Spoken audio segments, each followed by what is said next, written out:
All right, shalom, shalom. This is the brother Michael Ward from GMS Lake Charles Camp, coming at you again with another video through the Spirit. But before I do anything, I want to give all praise, honor, and glory unto Yahweh, by Hashem Yahushua, by Hashem Kakadash. Double honor to the elders and the apostles of the great millstone who strive and taught us this truth.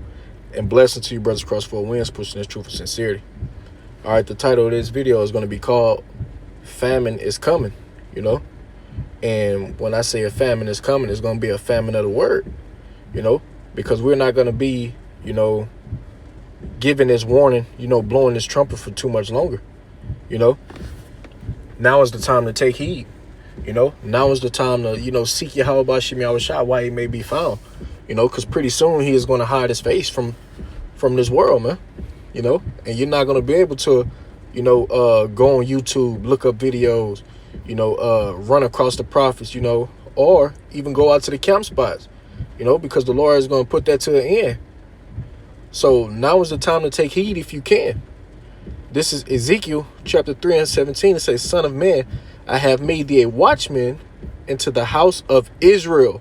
Showing that this word is not for everybody, man. It's only for Israel, It say, therefore, hear the word at my mouth and give them warning from me. And that's what we're doing. We're giving that warning from Yahweh by Shem Yahushua, man.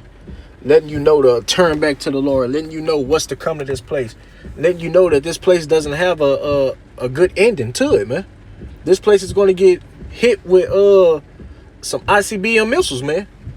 But before this place get hit, E is going to come down upon all the Negroes, Latinos, and Native Americans, man. But if you don't have this word, you're not going to be protected in these upcoming times, man. And pretty soon we're not going to be on the highways and byways, preaching this word. It says, give them warning, Salaki, therefore hear the word of my mouth and give them warning from me.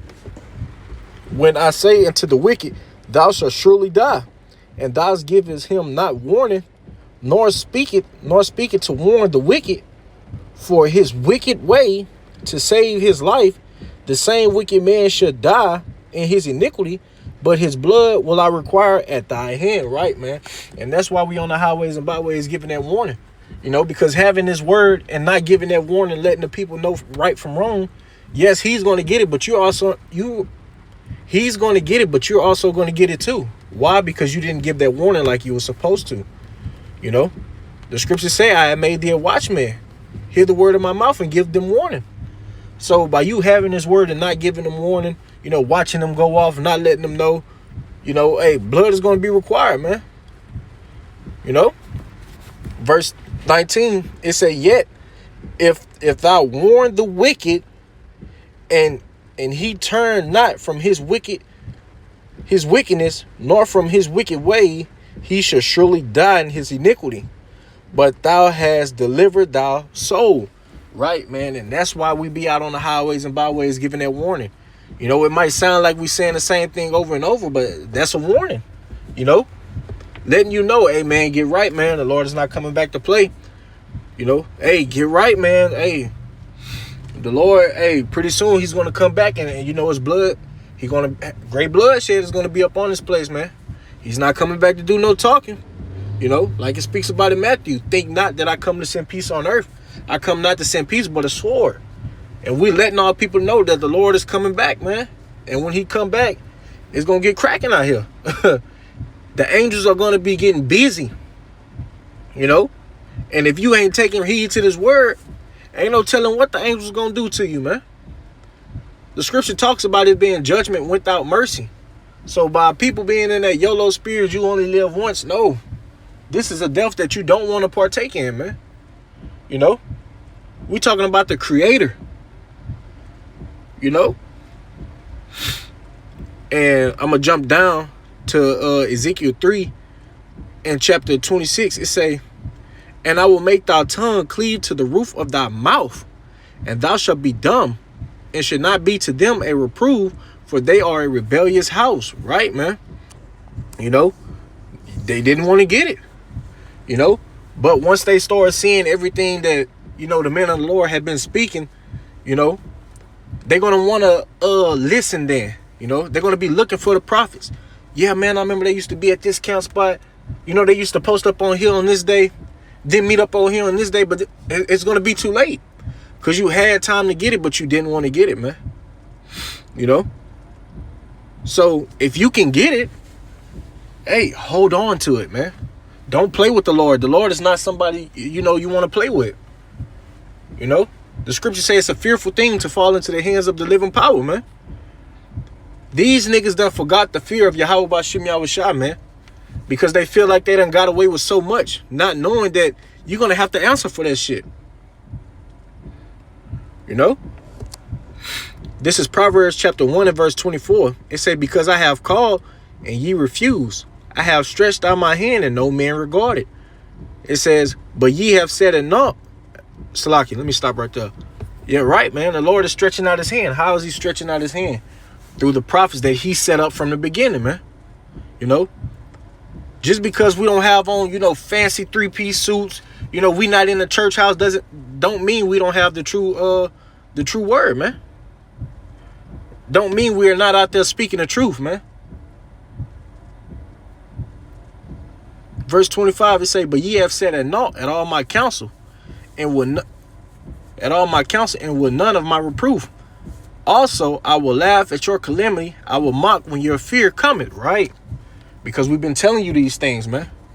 So when your fear come upon you, you know, and you get the calling out for Yahweh Bashim Yahushua, man, the Lord is going to use the prophets to laugh at you, man. Because they've been telling you. But you didn't want to get it. You know, you wanted to live it up on this side, thinking that you had all the time in the world when you really didn't. You know? And not only is it going to be, you know, a famine of the word, it's also going to be a famine of food as well. But the Lord is going to take care of his people. You know?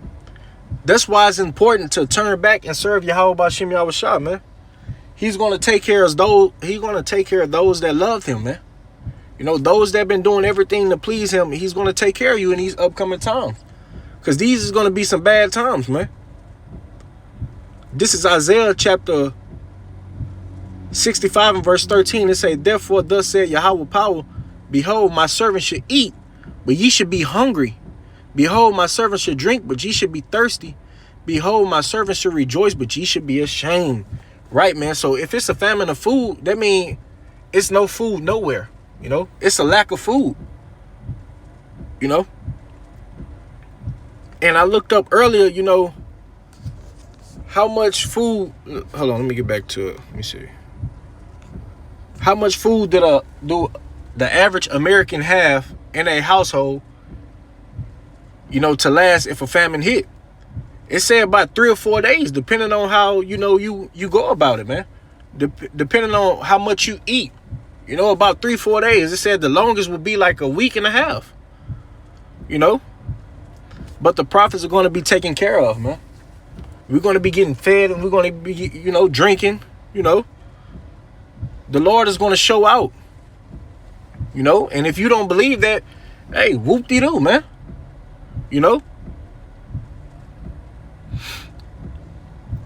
So just imagine that, man. The Lord is going to show his power in these upcoming times. And these people want to play like it's a game. The scriptures say the day of the Lord is darkness and not light.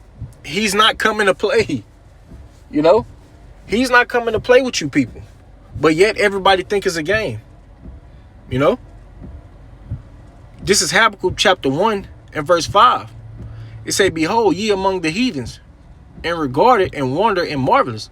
For I will work a work in your days, which ye will not believe, though it be told to you. Right, man? So just imagine, you know, I said it was going to be a famine of food. Just imagine there's food nowhere. You know? Nowhere you can go. You can't go to the grocery stores, you know? You can't go to nobody's house and get nothing to eat. You know, it's food nowhere. But the Lord, you know, feeding his servants, man. You know? Look at these fucking doomsday preppers, man. They doing all that just so the prophets could run across that shit. They not even going, the Lord could have them not even there in these upcoming times, man.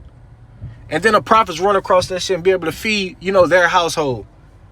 Feed their kids. You know, just imagine, you know, the brothers, they have newborns in these upcoming times. Or kids, you know, in these upcoming times, man. They need formula. They need hey, it's a lot of things that the kids are going to need, but the Lord is going to take care of that. You know, but you have to believe.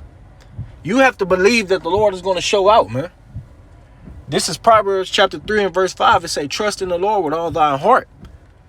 When you go into the word heart, it means your mind. You know, you have to trust in the Lord. It say, lean not according to thy own understanding. Right, man. Because from the looks of it, it's going to look like, man, there's no way out. You know, how the fuck is we going to do this? How are we going to do that? Hey, the Lord got you. The Lord is going to take care of you, man. But you have to show that you trust in the Lord. Show that you down with your Yahweh Bashim Yahushua 1,000%. You know, and watch the works that he do, man. You know, it say we ain't seen but a spark of his works, man. He's going to show out. But you have to believe those things. You have to know, hey, no matter how it may go, hey, I'm trusting in the Lord 100%. You know, no matter how it may look, no matter how bad it get, I'm going to trust in the Lord because he's always going to be with me. The scriptures say he's never going to leave nor forsake thee. So you have to know those things, man. You know? But, you know, it was something that I had on my spirit. Lord willing, you know, it was edifying. I'm going to give all praise, honor, and glory unto Yahweh, Ba'ashim, Yahushua, Ba'ashim, Kakadash. Double honors to the elders and the apostles of Great Millstone who strive and taught us this truth. And peace, safety, and blessings to you brothers across four winds, pushing this truth and sincerity. Until next time, I want to say shalom.